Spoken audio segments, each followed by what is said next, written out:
When you listen to the address that President Trump gave to Davos, two things here. He gave it remotely, he didn't bother going, and it was a packed house, and it's on every mainstream media channel. I'm just on the White House website here, and when it began, it put, this begins with confronting the economic chaos caused by the failed policies of the last administration.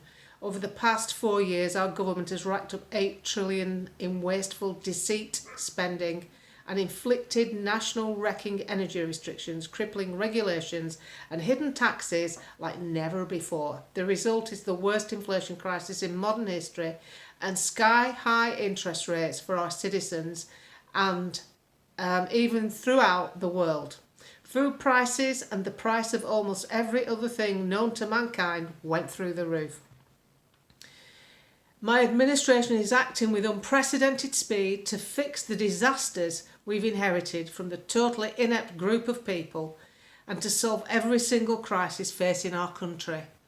That is the words of a proper leader. Now, what you've got to remember is, because he's so strong, that sends a message out right across the world. Putin's already he's always offered to sit down and talk to Zelensky.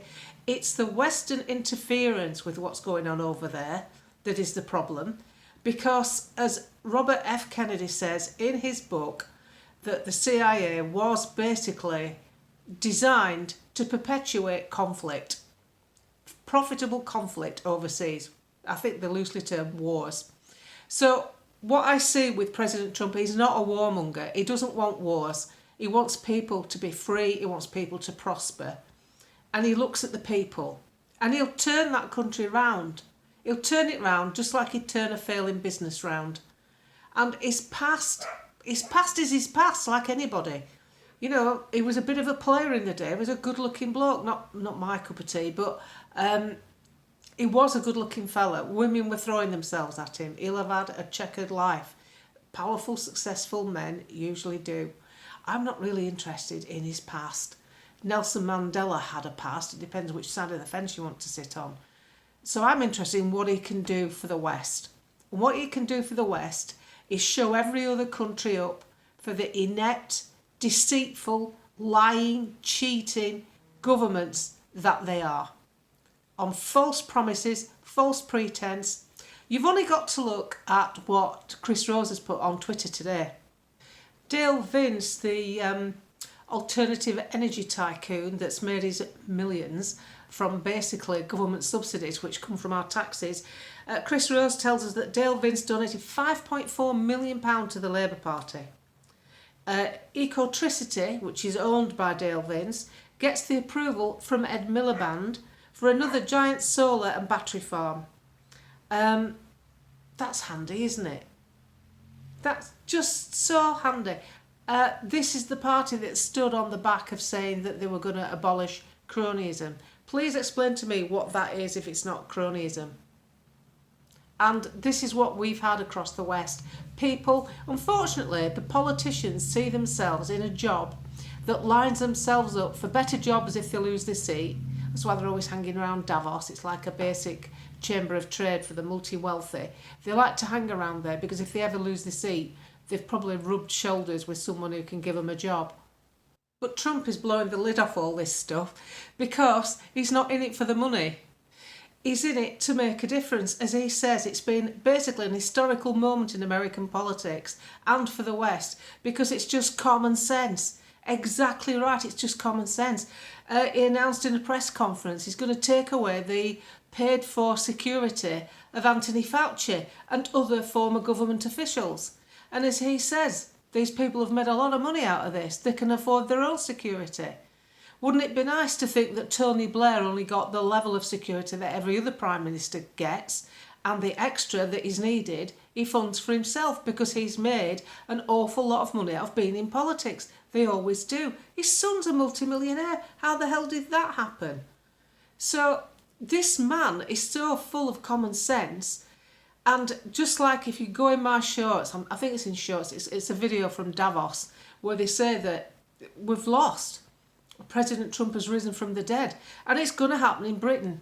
It will happen in Britain. It's bound to happen in Britain.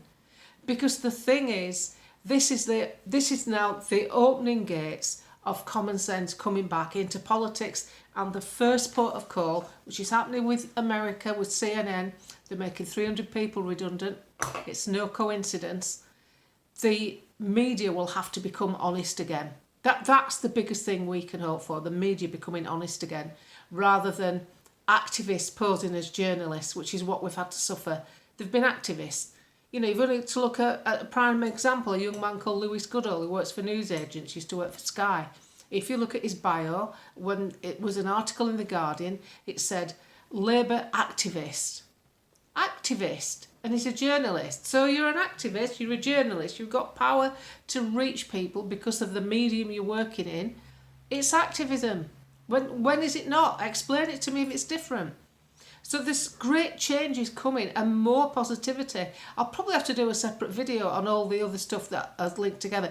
Don't miss the next video. I'm going to put it up pretty soon after this, because it's a list of all the failings and absolute deplorable legislation that Labour have been responsible for since they came to power. Honestly, even I'd forgotten some of the things they'd done. I've got it off a blogger. Can't remember his name, but I'll introduce it in the blog. But this you should feel good. It doesn't mean things are going to get better in this country, but what you've got to look at is there's so many fake narratives out there. I mean, you've only got to look at the farmers. The inheritance tax is only the tip of the iceberg. The farmers have been trodden down for years with the supermarket prices. They haven't had an increase in their prices for 10 years, yet we've had 200 to 300%. So the National Union of Farmers sit on a nest egg of something like over £100 million. What's the National Union of Farmers been doing, allowing their farmers to sit in that position with no increase from the supermarkets? And don't forget how they get paid. The farmers have to grow the stuff, take it to the supermarket, hand it over to them. Then their selectors, their product quality controllers go through it and reject what they want to reject because it's not the right size. It won't fit on the shelf very nicely, and they'll get paid out on what they decide to keep. That's what the farmers are up against. And yet the supermarkets make record price profits every year. Who's getting that? Because we're getting it at the tills. 200 to 300% our prices have gone up in the last 10 years, and the farmers haven't even had a rise. You've got to look at it all in the round. You've got to look at it all together. So what's the National Union of Farmers actually been doing? What are you doing with all the money and the way they make themselves so important? It's public pressure that's brought the attention to the farming situation. It's bloggers and people on social media that have brought this attention, not the National Union of Farmers sitting on all the money. I don't see what they've done other than latch themselves on at the latter end of the day. It's madness what goes on in this country. And I sit here watching it all unfold, and I feel that we need to have more transparency in all things about farming, about schools, about government spending particularly. We've had years of it where they've just squandered money. Anyway, I was going to keep this short, so I will, because it's the weekend. You probably want to get out with your kids and your grandkids and stuff. But trust me, things can only get better. We just have a bit of pain to go through until we turn our country into something like America.